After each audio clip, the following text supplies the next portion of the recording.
Newry and Mourne and the entire world out there. I'm Rowan Han. John McArdle, Councillor John McArdle joins me. John is a man of concerns for Daisy-Hill Hospital. Tomorrow, or maybe the next day, the final decision will be taken on the destiny, if you like, of the stroke unit that presently exists at Daisy-Hill. There are strong feelings it will be taken away from Daisy-Hill and will go to Craigavon.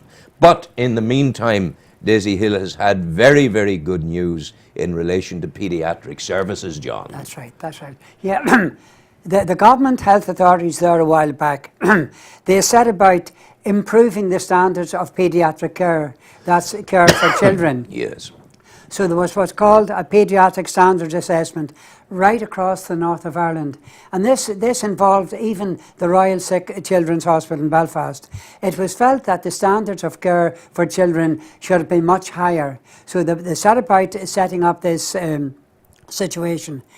And all of the hospitals then where you have a children's ward, they really had to improve their position, to improve their facilities. So this was set about.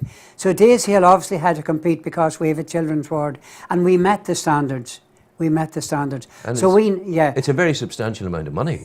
Yes, so they've decided then to invest £8.4 million Wow. in level 6 in Daisy-Hill. Now this means then there's going to be a massive reconstruction of that level of the hospital. It'll mean an awful lot of work involved. It'll mean construction work. It'll also mean jobs for the building industry, which is on its knees at the moment. So it's very good news.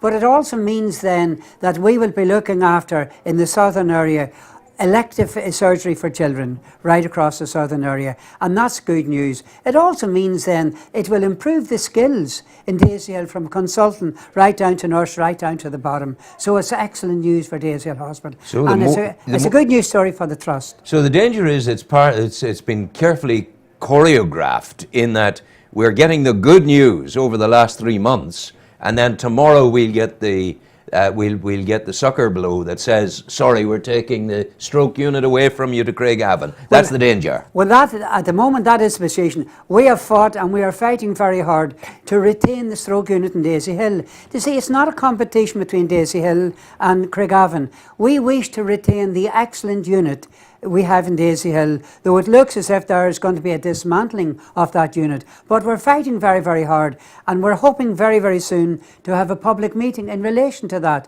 so that all the major politicians and the major stakeholders can take part, and they can put forward the case for the retention of the stroke unit in Daisy-Hill. That's about all you can do, John, have the public meeting, put forward the case. But I think, success of public meetings putting pressure on government, that sort of success is about as rare as hen's teeth. Well, it happened 15 or 17 years ago. Don't forget, 15 or 17 years ago, there was a move to downgrade Daisy-Hill Hospital.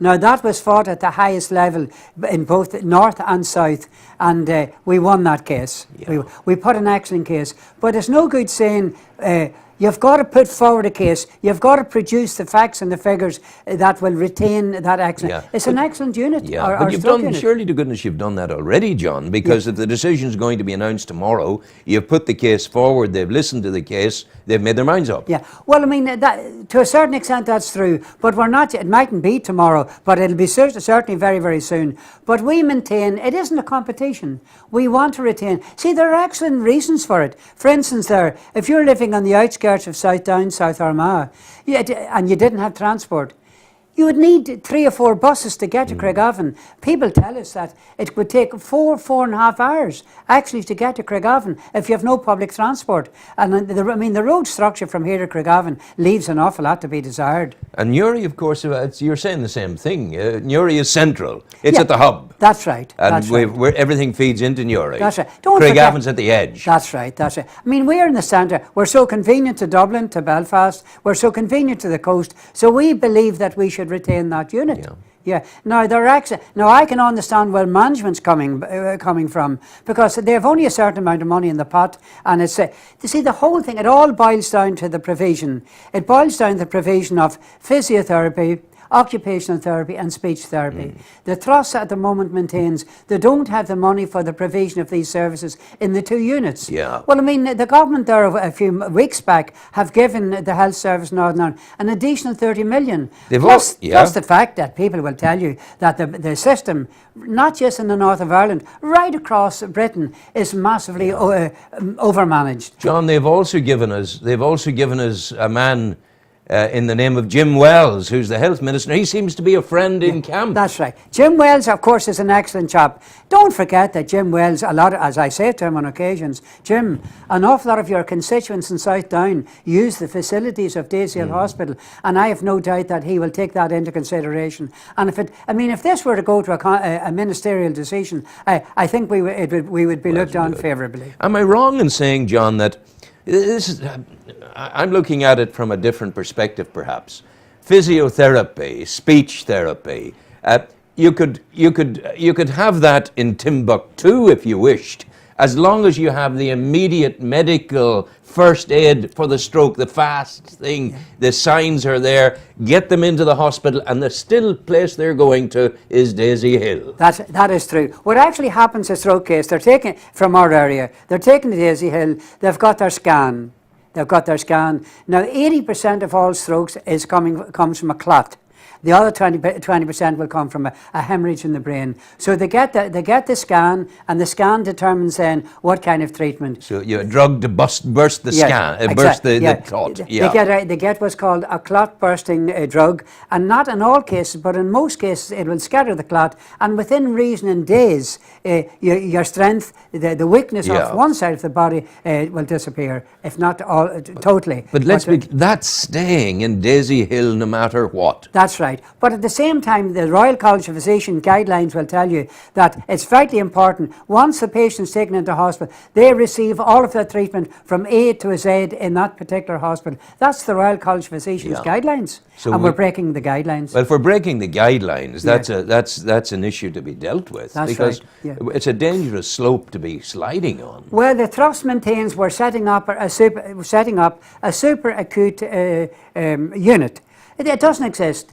There's a lady Rothwell, Nancy Rothwell. She's a renowned neuroscientist in England. And she has said over the last few years, the drug companies have withdrawn their money in relation to looking into the whole stroke situation. You know, and there has been little or no progress in relation to strokes. Well, they have an idea what causes them, but I mean, as you know, the brain is a highly technical situation. My goodness. You know, but that's what she maintains, and they have withdrawn their money in relation to research. The major drug companies, because she says again. Now, she is a very renowned neuroscientist, and she would be part and parcel of the belief that a central management point for the entirety of the ailment. Yeah, well, this is, you see, whenever in actual fact, what's happening, and I'm sure if the Trust were honest, they're centralising the system in Craigavon.